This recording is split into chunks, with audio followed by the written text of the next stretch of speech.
Hello students, good morning all. Once again welcome to our online class. Dear students, we were reading our 8th class English lesson. Our next lesson number 3rd, glimpses of the past. Glimpses means झलक, of the past means भूतकाल की, इतिहास की झलक. So dear student, इस lesson में हम ये इंग्लिश का लेसन पढ़ रहे हैं, लेकिन ये एक इतिहास की, एक हिस्ट्री की एक स्टोरी है. तो so before you read means पढ़ने से पहले हमें जान लेना चाहिए. Here are some pictorial glimpses of the history of our country from 1757 to 1857. These pictures and speech bubbles will help clarify your understanding of the condition that led to the event known as the First War of Independence in 1857. So dear student, यहाँ पे कुछ bubbles और जो picture है उनकी सहायता से हम 1757 से लेकर 1857 के बीच की हिस्ट्री को पढ़ेंगे. और 18 हमारी आज़ादी की जो फर्स्ट वार, जो फर्स्ट युद्ध शुरू हुआ था 1857 की क्रांति के लिए. तो हमारा फर्स्ट पॉइंट है दी मार्टियर्स. मार्टियर्स क्या होते हैं? शहीद.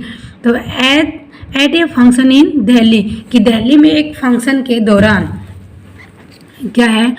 Oh my countrymen, let your eyes fill with tears as you recall the sacrifice of India's martyrs. कि यहाँ पे दिल्ली में एक फंक्शन के दौरान जो लता मंगेशकर है वो अपना एक गाना गा रही है कि है मेरे वतन के लोगों जरा आँख में भर लो पानी, याद करो उन शहीदों को जिन्होंने अपने देश के लिए अपनी जान गंवा दी. Point second, the company's conquest 1757-1849 means company का जो ब्रिटिश कंपनी थी उसका कंक्वेस्ट मीन्स विजय होना, जीतना. With its superior weapons the British East India Company was extending its power in 18th century India. कि 18वीं शताब्दी में जो ब्रिटिश ईस्ट इंडिया कंपनी थी वो अपने लेटेस्ट जो उनके जो हथियार से उससे उन्होंने इंडिया में अपना विस्तार जारी किया. देखिए बेटा यहाँ पे ये पिक्चर है इंडिया 1765 की. जो ये येलो कलर है 1765 ईस्वी में जो ये येलो कलर दिखा रहा है यहाँ पर जो इंडियन किंग थे उनका शासन चलता था. और जो ये पिंक कलर है यहाँ पर जो ब्रिटिश लोग थे उन्होंने अपना शासन करना शुरू कर दिया था. Indian princes were short sighted means जो इंडियन प्रिंसेस थे वो केवल वर्तमान के बारे में सोचते थे. दैट upstarted राजा बाग call the English merchants they will help me to defeat him. और जो दुश्मन जो राजा थे, जो इंडियन जो राजा थे वो एक दूसरे के खिलाफ थे. तो जो दुश्मन जो राजा थे वो अपनी सहायता के लिए ब्रिटिश लोगों को बुलाते ताकि वो दूसरे राजाओं को हरा सके. The people had no peace due to such constant fight. और उस युद्ध की वजह से लोगों में अब शांति भी नहीं थी. The rivalries helped the East India companies and it could easily subdue Indian princes one by one. और rivalries means दुश्मन. जो दुश्मन थे वो ईस्ट इंडिया कंपनी की सहायता कर रहे थे और इससे उन्हें जो इंडियन प्रिंसेस थे उन पर कब्जा करने में आसानी हो गई. सबडल मीन्स कब्जा करना. कि जो दुश्मन राजा थे वो ब्रिटिश ईस्ट इंडिया कंपनी की सहायता कर रहे थे और इस सहायता से जो इंडियन प्रिंस थे उन पर कब्जा करना उनके लिए आसान हो गया. A far-seeing ruler like the brave Tipu of Mysore fought the British till the die fighting. और एक दूर दराज का एक रूलर, एक शासक जिसका नाम था टिप्पू सुल्तान, जो कि मैसूर का शासक था, वो अंतिम सांस तक ब्रिटिश लोगों से लड़ाई करता रहा. कि जब तक वो मरता है तब तक वो ब्रिटिश लोगों से लड़ाई करता रहता है. Thank God there is peace in the country now, no more wars, no looting by things.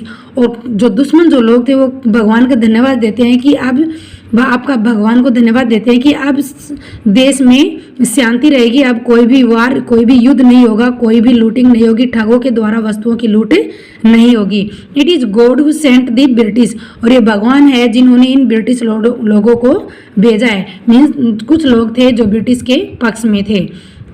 Our destiny is linked with them, और क्या कहते हैं कि our destiny is linked with them, कि हमारी किस्मत है कि हम उनका ये जो लोग थे उनका साथ दे रहे थे। How Indians react their conquest, कि लोग उनकी जो इंडियन लोग थे वे उनकी विजय का रिएक्शन कैसे करते हैं। The white man has liked और the white man has killed and dethroned our kings, जो वाइट मैन, जो अंग्रेज लोग थे, उन्होंने हमारे राजाओं को मार दिया।